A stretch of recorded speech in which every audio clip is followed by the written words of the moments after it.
Good morning, students. Students, I welcome you all in online study classes of Sky International School. Students, today I am going to teach you lesson number 4 in history. Okay?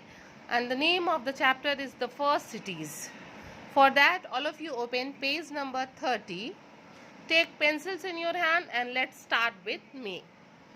Okay, students, before starting the chapter, I want to tell you that already three chapters we have completed in history, civics and geography. Okay, today fourth chapter is going to be start. Now let's be with me. Introduction. First of all, I will give the introduction of this chapter. By the Chalcolithic age, man had started leading a settled life and was engaged in cultivation and domestication of animal. जब chalcolithic as जो था, chalcolithic as में जो मानव था उस time का, उसने क्या शुरू कर दिया था, उसने जो है एक सेटल्ड लाइफ स्टार्ट कर दिया था, एक सेटल्ड लाइफ जीना शुरू कर दिया था. वो कृषि भी करने लगा था और पशुओं को भी पालने लगा था. Soon man began to produce extra food. अब वो क्या करता था, वो कल्टीवेशन करता था, फूड ग्रोइंग करता था. फूड ग्रो करना जब वो सीख गया तो वो एक्स्ट्रा फूड यानी कि सरप्लस फूड भी जो है वो उगाने लगा. This meant everybody did not have to be engaged in agriculture. This was the beginning of craft production. क्या था, हर व्यक्ति जो है सिर्फ ये नहीं था कि एग्रीकल्चर में ही था. अब धीरे धीरे क्राफ्ट का भी क्या होने लगा, धीरे धीरे क्राफ्ट प्रोडक्शन भी होने लगा. और स्पेशली क्या, पॉटरी, लोग जो है बर्तन बनाने का काम मिट्टी के, वेविंग करने लगे, स्पिनिंग करने लगे, कपड़े की बुनाई और कताई भी करने लगे. As surplus food and craft items could be exchanged, trading began to take place. अब क्या हुआ, जब ये लोग जो है एक्स्ट्रा खाना मतलब फूड जो है वो ग्रो करने लगे, क्राफ्ट्स का काम करने लगे, तो क्या होने लगा, ये चीज़ों को एक्सचेंज करने लगे. तुम मुझे अनाज दो, मैं तुम्हें क्या करूँगा, जो क्राफ्ट्स की चीज़ें हैं वो दूंगा. तो इस तरीके से क्या हुआ, धीरे धीरे बिजनेस स्टार्ट हुआ. Slowly trading and craft centre grew into towns and cities. धीरे धीरे कस्बों में, शहरों में क्या हो गए, ट्रेडिंग सेंटर्स बनने लगे. This marked the beginning of civilization. धीरे धीरे इस तरीके से करके क्या हुआ, शहरीकरण होने लगा. Now all of you come on page number 31 and the heading is what is civilization. अब देखिए ये सिविलाइजेशन क्या है. A civilization is a developed state of human society. ये जो शहरीकरण है ये मानव समाज का एक डेवलप्ड जगह है जहाँ पे मानव जो है बहुत अच्छे से एक प्रॉपर वे में रहता है. The main features of civilization can be summed up. अब देखते हैं क्या क्या फीचर्स हैं जो सिविलाइजेशन है, सिविलाइज्ड सोसाइटी की एक मेन फीचर्स क्या है. अर्बन सेटलमेंट, शहरी सेटलमेंट्स, ठीक है. मटेरियल प्रॉस्पेरिटी, जो चीज़ें हैं वो समृद्ध हैं, वहाँ पे चीज़ें आसानी से अवेलेबल हैं. टेक्नोलॉजिकल एडवांसमेंट है. डेवलपमेंट ऑफ ट्रेड्स, जो चीज़ों को लेना देना, व्यापार जो है वो विकसित है. Complexity in the political, economic and social structure of the society. समाज की राजनीतिक, आर्थिक और सामाजिक जो संरचना है वो जटिल है. Growth of religious ideas and practices and some form of script of language. मतलब भाषा का भी विकास, लिपि का विकास, ये धीरे धीरे ये सारे क्या था, ये सारे जो हैं मेन फीचर्स हैं सिविलाइजेशन के. ठीक है. Now the next heading is the earliest civilization. जो एकदम प्रारंभिक सिविलाइजेशन था, ये हम देखते हैं कैसा था. There were 4 ancient civilizations which came up around the same time along river bank all over the world. क्या हुआ, जो 4 मुख्य सिविलाइजेशन है, एंशिएंट प्राचीन जो सिविलाइजेशन हुआ, वो सब किसकी सब जो है रिवर बैंक पे, जो नदियों के किनारे हुआ, और उनके बारे में हम आगे पढ़ेंगे. As all these civilization used bronze, they are called Bronze Age civilization. चूँकि जो चारों जो ancient civilizations थे, इसमें ब्रॉन्ज का यूज़ किया गया, ब्रॉन्ज मेटल का, इसलिए इनको ब्रॉन्ज एज सिविलाइजेशन भी कहा गया. अब देखिए 4 मेन सिविलाइजेशंस थे, चारों के बारे में हम पढ़ते हैं. The Sumerians, Syrians and Babylonians built great cities on the fertile plain between the river Tigris and Euphrates. इन लोगों ने जो है कहाँ पे अपना शहरीकरण किया, टिग्रिस और यूरोफेट्स नदी के बीच में. ये कौन थे, ये सुमेरियंस थे, सीरियंस थे एंड बेबीलोनियंस थे. The ancient Egypt civilisation flourished along the Nile in Africa. नील नदी के किनारे जो है अफ्रीका में, नील नदी के तट पे कौन सा सिविलाइजेशन हुआ, इजिप्टियन सिविलाइजेशन का विकास हुआ. In China and ancient civilisation thrived around the Hwang Ho नदी के किनारे कौन सा सिविलाइजेशन फला फूला? ये था हमारा चाइना में एंशिएंट सिविलाइजेशन, ठीक है। The Indian subcontinent saw the rise of its earliest civilization along the river Indus, और भारतीय उपमहाद्वीप में जो सिविलाइजेशन हुआ वो इंडस नदी के पास हुआ, ठीक है। अब हम देखते हैं नेक्स्ट हेडिंग पे आते हैं। अगला हेडिंग है why did civilizations grow along river bank. अभी हम लोगों ने देखा कि ये जो मेन 4 एंशिएंट सिविलाइजेशंस हैं ये सब रिवर बैंक पे हुए, तो हम ये जानना चाहेंगे कि भाई रिवर बैंक पे ही क्यों हुए, दूसरी जगह पे क्यों नहीं हुए, तो हम इसके बारे में अब इस हेडिंग में पढ़ेंगे। All ancient civilization flourished along the river valleys, this was because of the following reasons. उसके कुछ कारण यहाँ दिए जा रहे हैं। The rivers provided ample supply of water which could support large settlement, मतलब उनको पानी जो है जितनी ज़रूरत थी उतनी बहुत आसानी से मिल जाती थी, जो एक लार्ज सेटलमेंट के लिए बहुत ही ज़रूरी है, जो उनको सपोर्ट करता था लार्ज सेटलमेंट में। Land along the rivers was very fertile. The water from the rivers could be used for irrigation and thus crop could be grown easily. हमको पता है बेटा कि जो नदियों का पानी है, नदी अपने साथ सिल्ट बहा के लाती है and it is very fertile. तो एक तो वो उस पानी को जो है इरिगेशन सिंचाई के लिए भी यूज़ कर लेते थे, और वहाँ पे जो क्रॉप प्रोडक्शन था वो भी बहुत अच्छा होता होगा, क्योंकि जो वहाँ की मिट्टी होगी वो बहुत फर्टाइल होगी। Rivers could be use as a means of transport, नदी का यूज जो है वो हम ट्रांसपोर्ट की तरह भी कर सकते हैं, एक जगह से दूसरी जगह जाने आने के लिए। All the river valley civilizations had certain common features, ठीक है। जितने भी ये रिवर वैली सिविलाइजेशन थे इनमें कुछ सर्टेन मतलब कॉमन फीचर्स थे।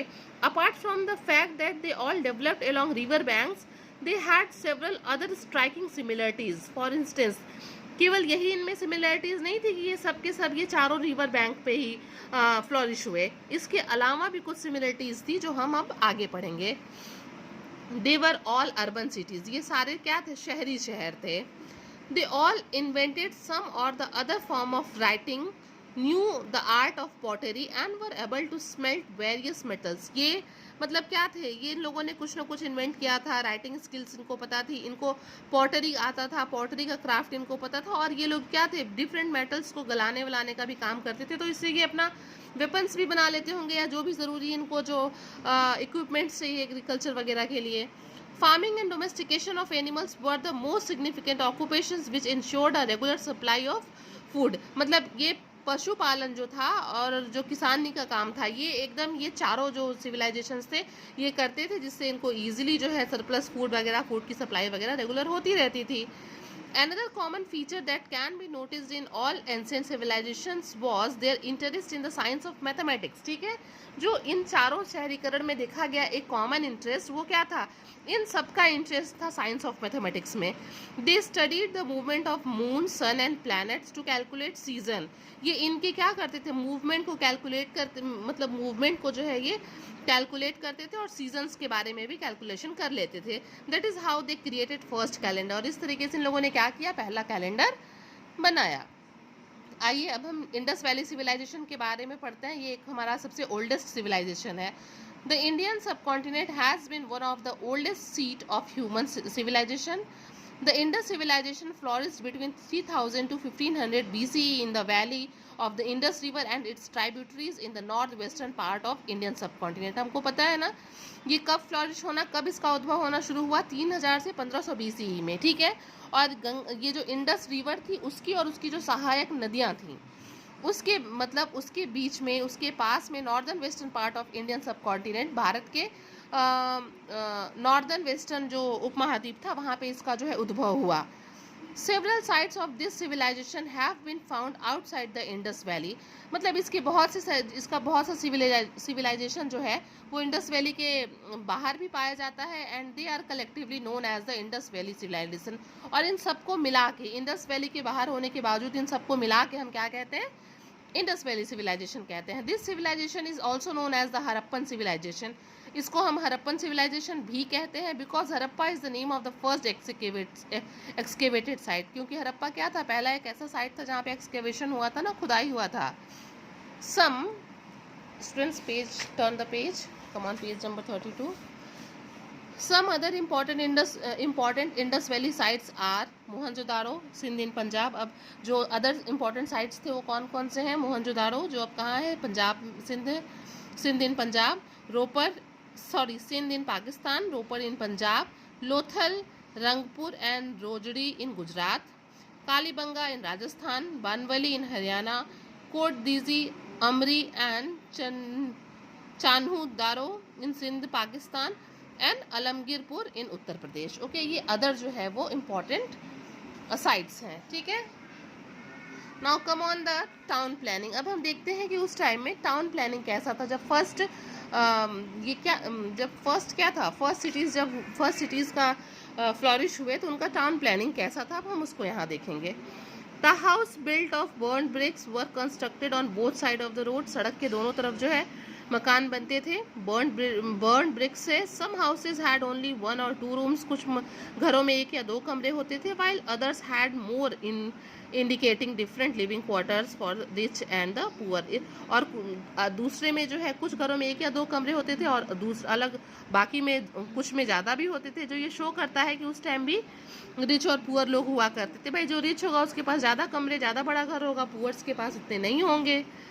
With in the houses the rooms were built around a central courtyard. जो घर होता था उनके ठीक बीचों बीच में आंगन होता था और आंगन के चारों तरफ क्या होते थे? कमरे होते थे। हाँ, the entrance to the house is open into the side alley, not the main street. जो घर का जो दरवाज़ा होता था वो एकदम मेन सड़क पे नहीं खुलता था, कहीं किनारे में खुलता था। Windows also did not face the streets. जो खिड़कियाँ थी वो भी सड़क पे नहीं खुलती थी। ठीक है, some houses also had wells to supply water. कुछ घरों के पास क्या होता था? कुएं होते थे जिससे वो पानी का आपूर्ति करते थे। They even had bathrooms. There were also proper roads cutting at the right angle. कुछ वहाँ पे बाथरूम भी घरों में देखने को मिले हैं और जो सड़क होते थे वो राइट एंगल्स पे टर्न कटे हुए होते थे, ऐसे शेप में होते थे। ठीक है, many cities were divided into 2 main parts. जो शहर थे उनको मेनली 2 पार्ट्स में डिवाइड कर दिया गया था। अब हम देखते हैं वो क्या है। The western part of the city was raised to about 30 to 50 feet above the ground. जो वेस्टर्न पार्ट होता था वो शहर का, वो ज़मीन से 30 से 50 जो है फीट ऊपर होता था, जिसको सिटाडेल कहते हैं। All public buildings such as granaries have been found here. जितने भी पब्लिक बिल्डिंग्स थे लाइक ग्रेनरीज एंड ऑल, ये यहाँ पे होते थे।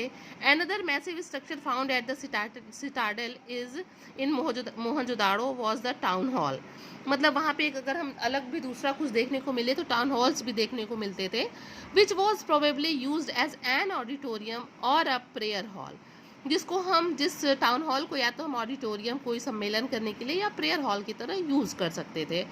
20 pillars of burnt bricks were arranged in 4 rows of 5 each। क्या होता था? 20 पिलर्स होते थे ईंटे से बने हुए और वो 4 लाइन में थे। हर लाइन में 5 होता था, तो ऐसे 4 5 20 हो गया।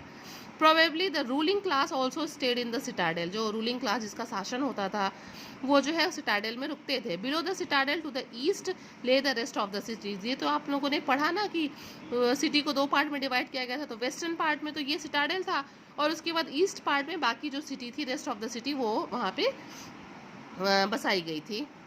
अब आइए नेक्स्ट हेडिंग है ड्रेनेज सिस्टम। अब देखते हैं कि पानी वानी निकलने की क्या व्यवस्था थी। ठीक है, कह रहा है the Harappan cities had a well developed sewage system. बहुत अच्छा सीवेज सिस्टम था।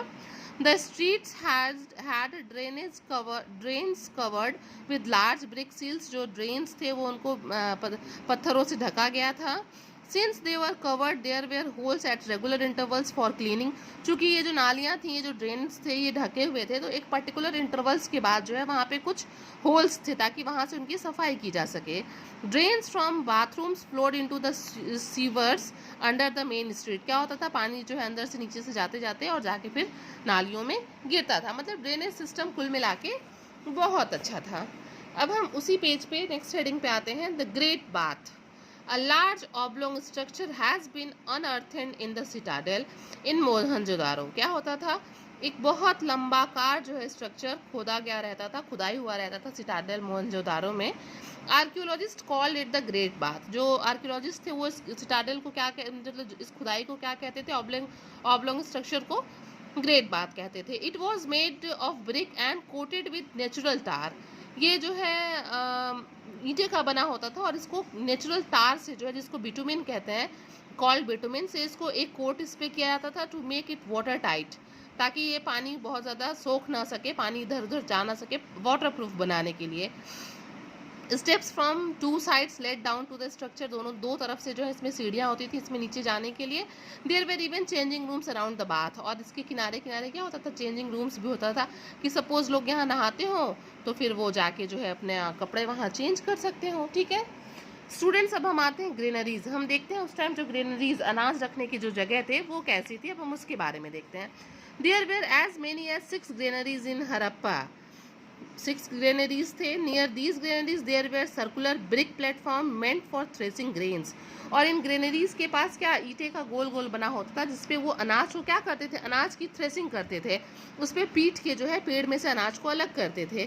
Grains found in the cracks in the floor of these granaries shows that people grew wheat and barley. चूंकि ये ईंटे के बने होते थे तो इनके बीच की दरारों में जो अनाज फंसे रह जाते थे उनको देख के ये पता चलता है कि उस टाइम में व्हीट एंड बार्ले, गेहूं और जौ जो है बोया जाता था। Okay students, the chapter is very interesting. Now all of you come on the next heading, political and social life of the people. अब हम ये देखते हैं, हम लोगों ने तो सब कुछ देख लिया है, टाउन प्लानिंग कैसी थी, ड्रेनेज सिस्टम क्या था, ग्रेट बात क्या है, ग्रेनरीज क्या है।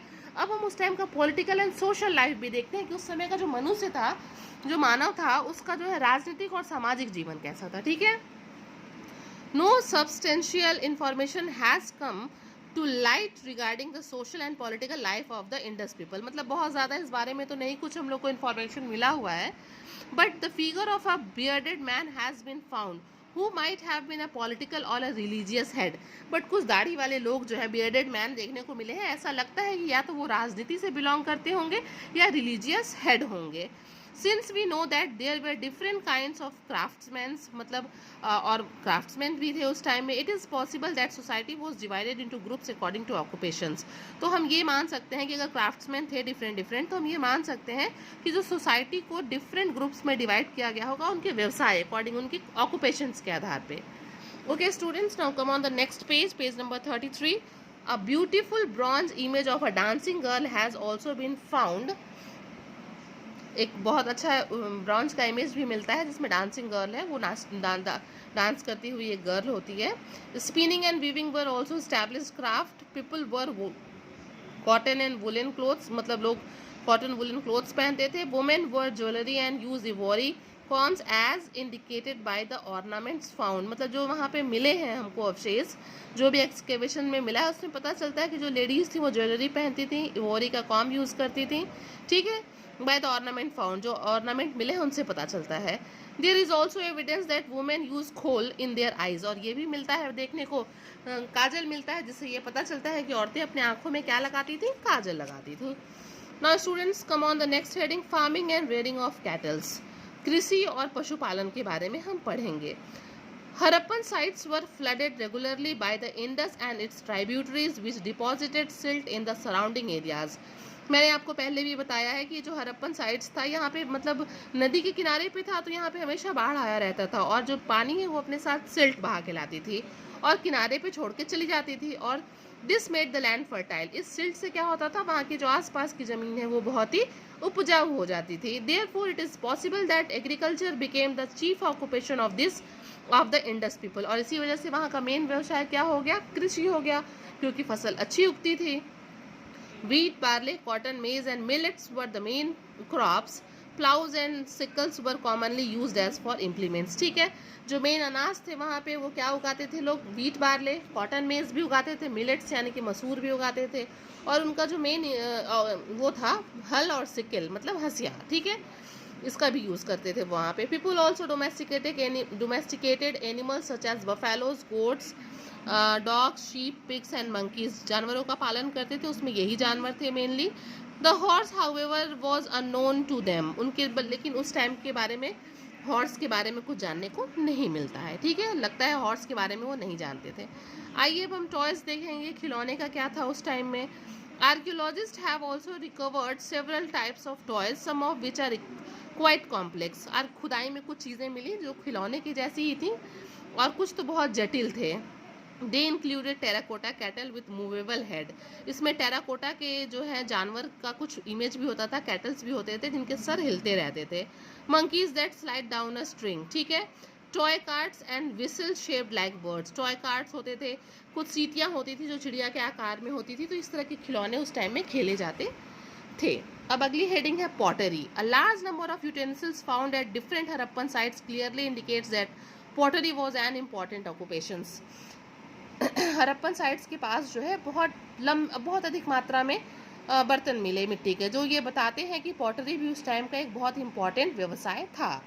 अ wheel was used to shape terracotta pots. पहिए का यूज़ करते थे वो टेराकोटा पॉट्स को जो है वो शेप देने में। विच वर देन बेक्ड, उसके बाद उसको पकाते थे। Glazed and decorate with black design, उसके बाद उसको पकाने के बाद सुखा उखा के उस पर डेकोरेट करते थे ब्लैक कलर के डिज़ाइन से। Broken pieces of pottery with motifs of animals and geometric designs have been found at many sites, बहुत जगह ये मिले हैं। The variety and fine details indicate that the craftsman of the time were very skilled. उस time की जो भी terracotta की चीज़ें मिली हैं वो इतनी फाइन है कि पता चलता है कि जो लोग उसको बनाते थे उनका वो बहुत ही कौशल से भरे हुए थे, उनका जो काम था वो बहुत ही फाइन था। ओके स्टूडेंट्स, आइए अब हम नेक्स्ट हेडिंग को देखते हैं, ट्रेड एंड कॉमर्स की। उस टाइम का जो ट्रेड था, कॉमर्स था, वो कैसा था। Several seals of different size with a variety of design have been found at many Harappan sites। हाँ, कई हड़प्पन साइट्स पे हम लोग को सील मिलते हैं जो जिस पे अलग अलग डिज़ाइंस बने हुए हैं जो अलग अलग साइज़ के हैं। Some have been discovered at the excavated site, कुछ जो हमको है वो कहाँ मिले, एक्जिकेवेट खुदाई जहाँ पे हुई उन जगहों पे मिले। While over 2000 seals have been found in Mesopotamia, जबकि जो है 2000 सील्स हमको लगभग कहाँ मिले, मेसोपोटामिया में। सील्स वर यूजुअली स्क्वायर और ऑब्लोंग इन शेप, या तो ये स्क्वायर शेप में होते थे, इसे स्क्वायर शेप में, या फिर क्या होता था कि वो ऑब्लोंग होते थे। And were made of soft stone, और ये किस चीज़ के बने होते थे, मुलायम पत्थरों के। दे डिपिक्टेड एन एम्बलम, इनके ऊपर एम्बलम बना होता था। Often of a religious character और सम एनिमल लाइक बुल, गोट, टाइगर, एलिफेंट और राइनोसेरोस, इस पे कभी कभी जानवरों के इमेज भी बने होते थे। They also carried N inscription, कभी कभी उस पर कुछ इंस्क्रिप्शंस भी लिखे होते थे। आइए अब हम आगे बढ़ते हैं। It is possible that seals were used by merchants as a form of identification. ये हम मान सकते हैं जो सील्स है उनका यूज़ जो है मर्चेंट्स करते थे अपने आइडेंटिफिकेशन में, अपने आप को आइडेंटिफाई करने के लिए। Some seals were used as amulets, कुछ सील का जो है यूज़ उस टाइम ताबीज के तौर पे भी किया जाता था। The fact that seals have been found in the Mesopotamia indicates the products from the Indus valley reach there, ये दिखाते हैं कि उस टाइम जो मेसोपोटामिया में जो चीज़ें आती थी वो इंडस वैली से वहाँ से आती थी। A large number of seals shows that people of these two civilizations had active trade relations। ये शो करता है कि इन दो सिटीज़ में, इन दो जगहों के बीच में एक बहुत ही एक्टिव ट्रेड रिलेशंस था। वो सील को दिखाते थे, मर्चेंट्स अपना आइडेंटिफाई कराते थे और बिजनेस करते थे। Historians believe that the Indus Valley people were not seafaring although their culture developed। मतलब ये सिर्फ नहीं है कि जो इंडस वैली पीपल थे वो केवल मल्लाहों का काम, मछली पकड़ने का, और वो केवल कृषि करते थे, वो और भी काम में थे। although their culture developed near the mouth of the river Indus, it is possible that they used land routes for trade। ठीक है, आइए अब हम अगला हेडिंग देखते हैं, रिलीजियस बिलीफ्स। क्या रिलीजियस बिलीफ था उनका। Bronze figures, seals and pottery provides clue about the religious beliefs of the Indus valley peoples. अगर हम ब्रॉन्ज फिगर्स को देखें, सील को देखें और पॉटरी को देखें तो इससे हमको ये क्लू मिलता है कि रिलीजियस बिलीफ भी बहुत अच्छा था इंडस वैली पीपल का। A humped bull, elephant and rhinoceros engraved on seal indicates that these animals may have been considered sacred। ये हम मान सकते हैं, चूँकि हम जो सील्स मिले हैं उस पर हम हम्प्ड बुल का इमेज देखते हैं, एलिफेंट्स का, राइनोसिरोस का, तो हम ये मान सकते हैं कि उस टाइम में इन एनिमल्स को बहुत ही सेक्रेट, बहुत ही पवित्र माना जाता था। In Harappa the most striking deity is a horn god, मतलब उस टाइम सबसे पवित्र, सबसे मुख्य देवता किसको माना जाता था, जो हॉर्न गॉड थे, जिनके मतलब सींग थी। On some seals he is shown seated on a stool wearing a horn head gear. कई सील्स में दिखाया गया है कि वो किसी चीज़ पे बैठे हुए हैं, उनको माला पहनाया गया है। On other he is seated on the ground, किसी दूसरे सील में वो ज़मीन पे बैठे हुए हैं। Some scholars identify him with the Hindu god Shiva. कुछ का मानना है कि कुछ लोग उसकी तुलना हमारे हिंदू धर्म के भगवान शिव से करते हैं। Who is also known as Pashupati, जिनको हम क्या कहते हैं, पशुपति भी कहते हैं, the lord of beasts. Terracotta images of a mother goddess have also been found in abundance. जो ये भी बहुत प्रचुरता में मिलता है, बहुत अधिक मात्रा में जो मदर गॉडेस है, terracotta image of mother goddess, ये भी उस टाइम बहुत प्रचुर मात्रा में मिलता है हमको देखने में। They seem to have been kept in almost every home and may have been a sign of prosperity। ये सबके घरों में जो मदर गॉडेस का जो इमेज है टेराकोटा का, ये लगभग सबके घरों में देखने को मिलता है, और ये मान तो ऐसा लगता है कि ये प्रॉस्पेरिटी का सिंबल, साइन हो सकता है। The people tree and serpent were also worshipped, मतलब सांप की और पीपल के ट्री की पूजा भी की जाती थी उस time. Interestingly, there is no evidence of the cow being worshipped or considered sacred। मतलब एक बहुत रोचक तथ्य ये है कि ऐसा कोई भी हम लोग को एविडेंस नहीं मिला जिससे हम ये कह सके कि उस समय के जो लोग थे वो गाय की पूजा करते थे या गाय को बहुत ही सेक्रेड मानते थे। ठीक है students, now all of you come on the next heading, the Indus script.